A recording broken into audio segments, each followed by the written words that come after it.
Hey everybody, this is Chris Brandt with another AWS reInvent 2019 update. So before I get started, I just want to say, if you like these videos, please click like, hit subscribe, and if you want notifications when I post new content, please click on that bell icon and you will get updates. I usually do this at the back end of the video, but I'm trying it up at the front end of the video this time. So AWS reInvent was held once again in Las Vegas, Nevada. And this show is so big now that there's few cities that can properly house this show. reInvent this year had the capacity for 65,000 attendees. And attendance numbers look like they're definitely above 60,000. I'm not sure they hit 65,000, but they came pretty darn close. The show spanned 6 different Las Vegas properties, and that doesn't include the lodging hotels. And rumor has it that they're going to be adding in Mandalay Bay next year so that they can try to reach 80,000 attendees, which is mind-blowing. And while attendance was down across the board for shows this year, reInvent grew. And I believe that many companies think that this is the only show they need to attend, both on the customer side and on the vendor side.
So I had a really interesting conversation while I was at reInvent about the maturity of cloud. So there is a famous book by Jeffrey Moore called Crossing the Chasm. And this has been a very popular business book and a very popular book in tech circles. And it's essentially a look at technology marketing. And it uses the Rogers innovation curve to describe how technology innovation moves to maturity. And you can check out my previous video on the diffusion of innovation theory.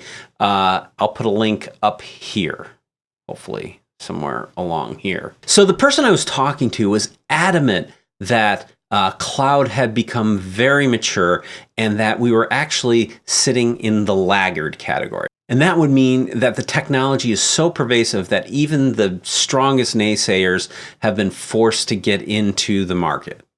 But my contention is that cloud has finally crossed the chasm. Now, when we talk about crossing the chasm, it means going from the early adopters who are less price sensitive and more change agents within an organization to the early majority, which is the pragmatist group. The pragmatists are looking for recommendations from their peers across the industry, and they're looking at the cost more strongly. And this is what I see happening in the cloud space, because previously we had seen that cloud was driven by change agents within an organization, that they were willing to spend more money, to pay a premium oftentimes to go to the cloud in their lift and shift sort of manner.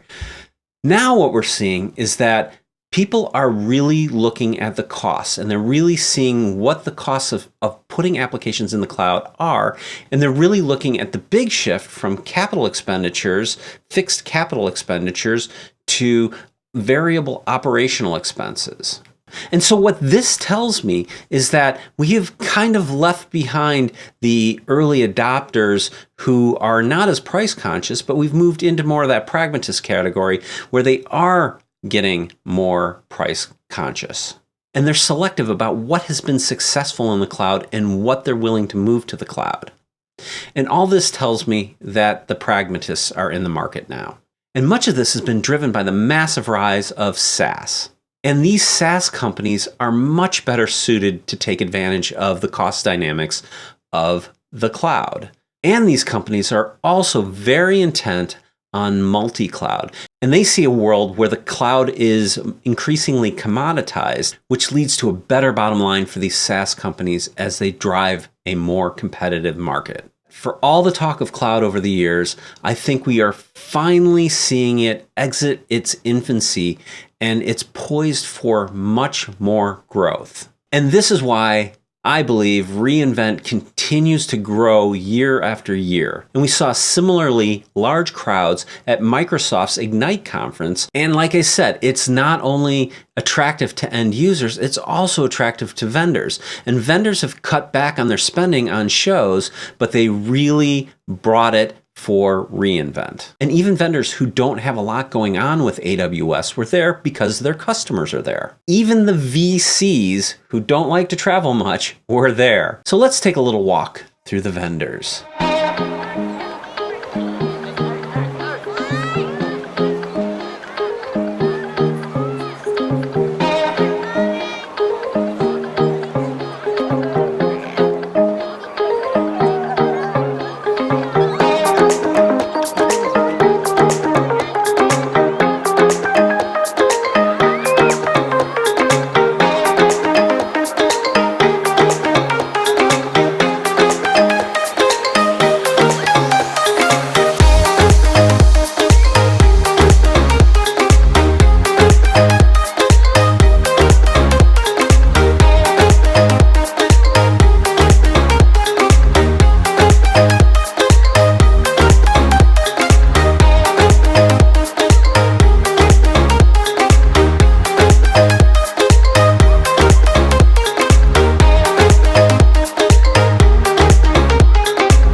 There's been a lot of bad blood between Amazon and some of the open source projects because some of these vendors, like Elastic, feel that Amazon has taken their software and integrated it into their platform and not really given them credit or allowed them to expand their business. But that did not stop them from showing up. So there's one company that's not entirely out of stealth yet, and that's Transposit.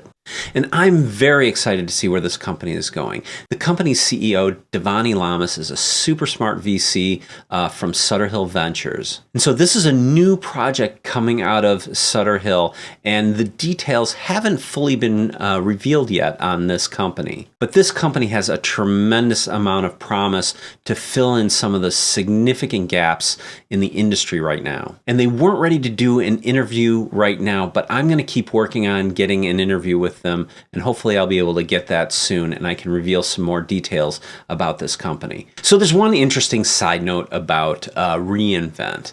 AWS is very restrictive about certain topics. They will not allow you to talk about multi-cloud, and they will not allow you to talk about hybrid cloud, which is interesting because now AWS is in the hybrid cloud market itself. But they have been so restrictive on this that they will actually walk the floor with black tape and look for vendors whose booths say anything about multi-cloud or hybrid cloud, and they'll stick a black piece of tape across that. And this year, they were supposed to be a little less restrictive about it because they're in the hybrid cloud market themselves. But from what I hear from the vendors, that is not the case. I'm trying to keep these as short as possible. There's going to be a part 2 where I'm going to try to tackle some of the announcements. Now, AWS has a ton of products. Some say it's 175, but I've actually, when I go to their site, I count 191 different products.